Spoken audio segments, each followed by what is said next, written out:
Sadio Mane ayaa ka dhaartay in gacanta loo geliyo alkolada qamriga kadibna sawiro looga qaado bacdama Ilaahay ummadiisa ka xarimay maandooriyaha lagu sarqaamo. Halka saaxiibadiisa Bavarianka Bayern Munich ay mindhalo khamriya qac ka siiyeen hadhihin Leroy Sane, Serge Gnabry ilaa iyo Manuel Neuer. Dhammaantood ayaa sawir jameeciya ku xayeysiiyey warshada soo saarta qamriga ee Balano. Sadio Mane wuxuu aqbalay inuu xirto surweel dhaqameed harag ka samaysan, balse wuxuu ku gacan sayray in sawiro looga qaado qamrada inuu qurquriyo ha joogtee. Daafaca Nusir Masraoui iyo geesiga Lion of Teranga ayaa ka fogaaday alkolada qamrada xilli kooxda Bayern Munich ay qabatay munaasabad dhaqameedkeeda sanadlaha ah oo lagu casumay shirkadda soo saarta qamriga ugu badan dalka Jarmalka ee Balano. ma ka heshaa muuqaalada ka baxa bogga Maxamed Harsan?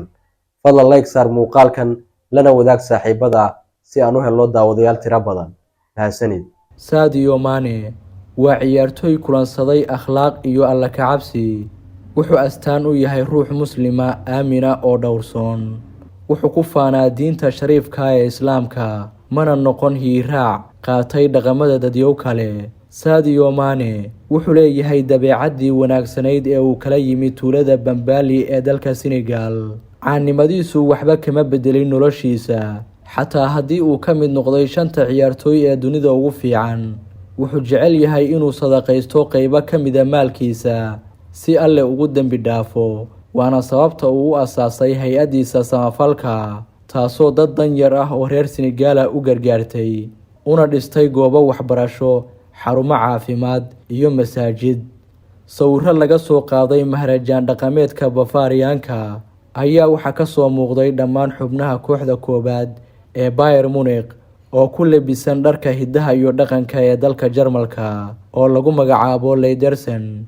Marka laga reebo Sadio Mane iyo Nusir Masraoui oo ah 2 ciyaartooy oo muslima, xidigaha kale ee kooxda Bayern Munich ayaa gacantooda ku qabtay alkolada qamrada. Laakiin daafaca reer Morocco ee Nusir Masraoui iyo Sadio Mane ayaa la arkayay iyagoo faramaran oo golaha jooga. Cabidda qamradu waxa ay ka mid tahay dunuubta ugu waaweyn ee Alle laga galo, waxaana lagu xarimay kitaabka Ilaahay iyo sunnada rasuulka sallallahu calayhi wasallam.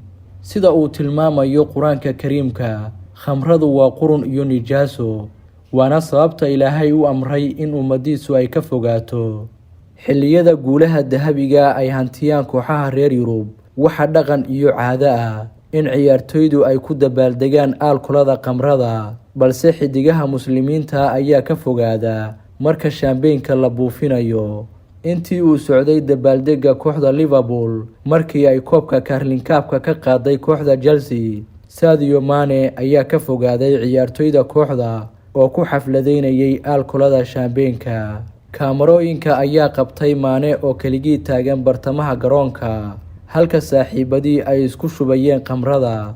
Sadio Mane ayaa ku kalifay laacibka Takuma Minamino inuu dhulka iska dhigo dhala khamri ah oo uu doonayay inuu furka ka jaro, kadibna uu ku sayriyo ciyaartoyda kale ee kooxda Liverpool. Sawirada la qaaday ayaa muujinayay Minamino oo ixtiraamay saaxiibkiisa Sadio Mane, dhulkana iska dhigay quraarada qamriga markii Mane uu dhegta ugu sheegay inuu neceb yahay qamrada. Wargelin muhiima: ma tahay waalid ku nool qurbaha oo uusan ku filayn dhaqaalaha uu sameeyo? Ma tahay qof karahsaday saacadaha badan ee shaqada?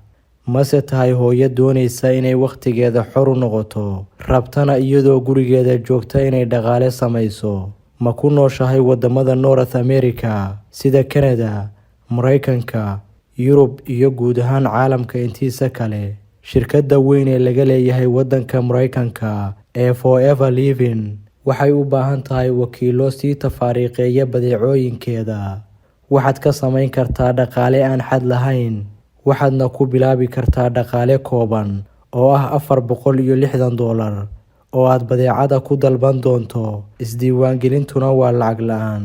Manager Cusmaan Xuseen oo ku nool wadanka Canada waa Soomaaligii ugu horeeyay ee yeesha ganacsiga ugu ballaaran ee shirkadda Forever Living. wuxuuna garab siiyey Soomaali badan oo guulo maaliyadeed ka gaaray shirkaddan, isagoo ku mutaystay abaalmarino aad u waaweyn.